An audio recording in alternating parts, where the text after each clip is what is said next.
Well, folks, Wizards went ahead and put an infinite life gain and drain combo, not only just in Standard that's coming up with Foundations, but within the Foundations draft format as well. And it's all built around the new card, Bloodthirsty Conqueror. So this is kind of the exquisite blood, sanguine blood combo that a lot of EDH commander players might be familiar with.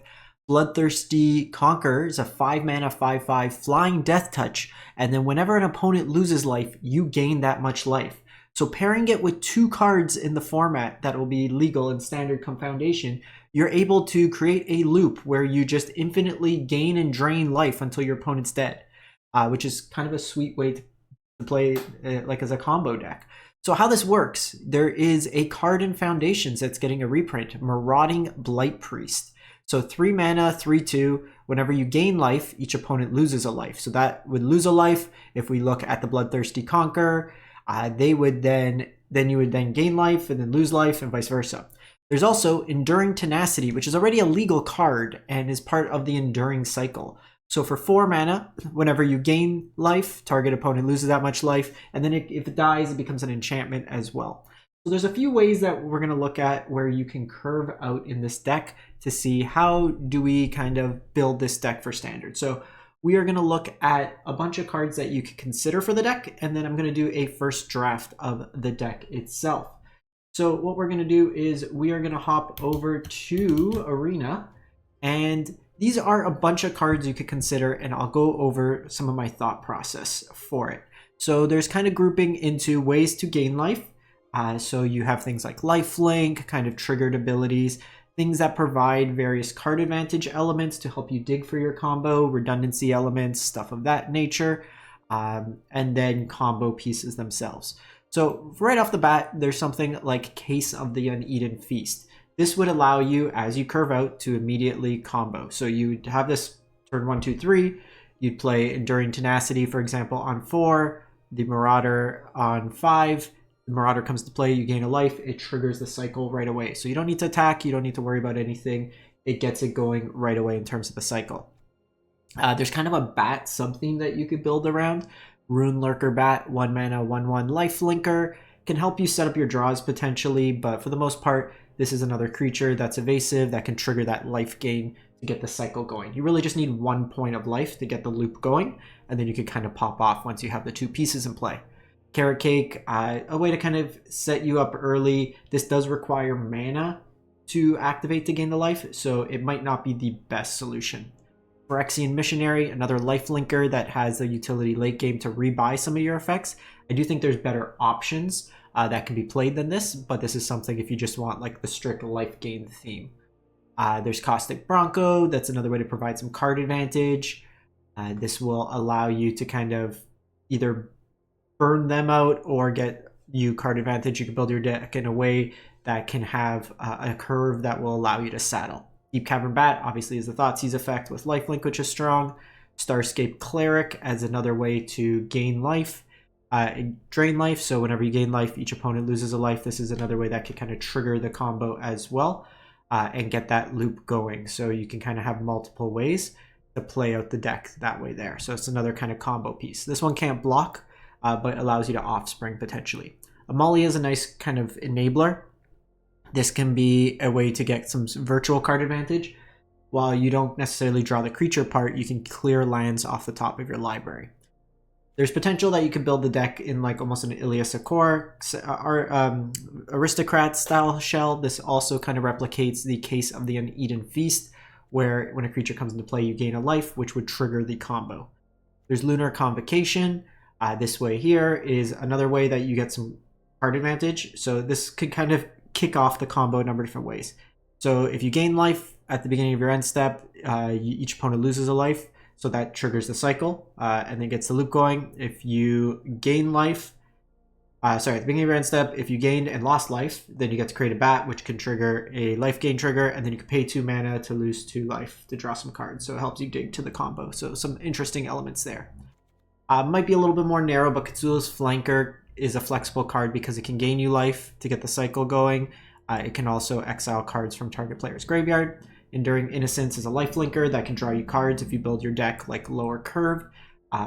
This allows you to just kind of draw into the combo as you kind of go.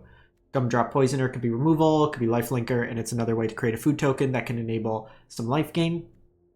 Preacher is a way that can make lifelink tokens, provide some card advantage. It's a good creature on its own, so it's not necessarily playing all into the combo. Plays nicely with something like Enduring Innocence, where your tokens then draw you more cards. Yogg, depending on how you build your deck, if you have a lot of cheap flyers, is a nice way to draw some cards. You don't care about losing life because you would just kind of offset it by the life gain that you would gain.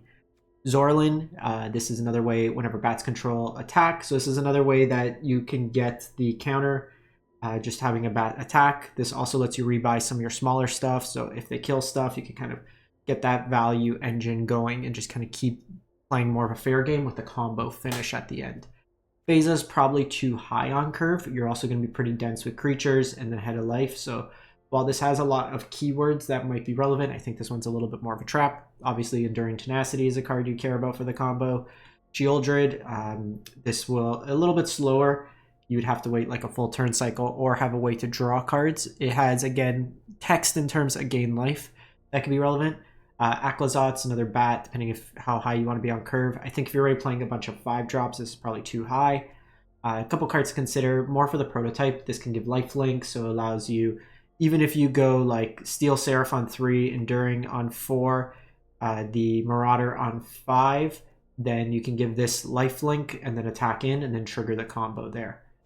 Virtue of Persistence is removal that can gain some life. And then Unholy Annex, while there's not really necessarily demons in the deck, I think just having a sticky way to draw cards every turn, you don't necessarily care about the life loss if you can gain enough life back. And then you can set up Ritual Chamber, which is another way if you kind of flood out to offset and gain life.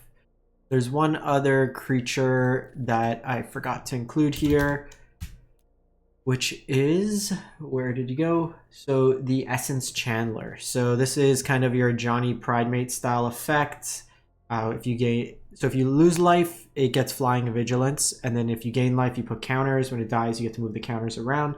You can use the Pain Lion as a way to kind of pay life. There's a couple different ways we highlighted here where you can pay some life and go from there.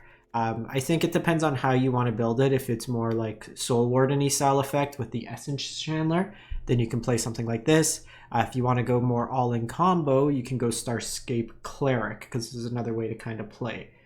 So there's a lot of options, stuff that you want to try out. I believe this one can't block, so you lose kind of that downside where against like mono red and stuff like that, you do sometimes want that ability to block, and this can become a pretty big creature on its own. So we are going to jump and see kind of a version of the deck. So yeah, this might not be the ideal kind of final point. This is a placeholder for our new mythic. So if we look, just your 5/5 Vampire Knights. So when we're taking a look here, we are just going to say this is going to be our knight. Some of the numbers might be a little that we want to try out. We'll notice 3 Quesadilla Uneaten Feast. You really just want 1 copy of this. While yes, multiple copies gain you more life, you really just want it to trigger 1 instance of the life gain. Similar with Essence Chandler, it gets better with other cards on its own. It's not great. It needs kind of a supporting cast. And then Amalia being legendary, I don't think you necessarily want 4. It's not the combo version that we saw in like Pioneer in the past, where you can go something like Infinite Combo with Wild Growth Walker. We're playing the bat kind of synergy, so Ruin Lurker, Deep Cavern, as well as Zorlin. And then we have enough 2-drops, or like 2-powered creatures, I think, that Enduring Innocence, I like this more than Gix because it doesn't require you to attack, just creatures coming into play. This also can just get killed and stick around after, it being an enchantment. I think a couple Lunar Convocations could be reasonable. And then, like I said, Virtue is removal. You may want to kind of play with these numbers where maybe you're playing Cut Down, go for the throat, stuff like that, depending on how much you can kind of offset the aggressive decks. Another thing, like I said, you can play this flex spot would be the other bat that would the gain and drain if you want to play a little bit more combo oriented. You can take out the Amalias if you want and play some other cards, but I think Amalia is a good kind of alternative to the combo route where you don't necessarily need to win with the combo. It's like this just gets really large, helps you find lands and cleans off the top. The mana base, you could play the life gain line, but I think Reckless Fortress is just better, and then some shadowy backstreets to kind of help you dig is a little bit more relevant. Fountain Port can make tokens. It's a nice way to kind of draw some cards as well. That's kind of my idea where I would start with the combo. Obviously, you can tweak these numbers around as you go. There's no Verge in this color, so the mana base is kind of reflective of that. Again, you can play all in bats, you can go the Convocation route, you can play the Essence Chandler, you can play a little bit more removal, and then just play almost like a mid-rangey control deck that has the combo elements in it. So it depends on how you want to configure. This one's a little bit more mid-rangey aggro in terms of the setup for those decks there. You can obviously tweak a sideboard. That would come in time as we kind of know what we want for the meta. Obviously removal, discard, those types of effects could be relevant.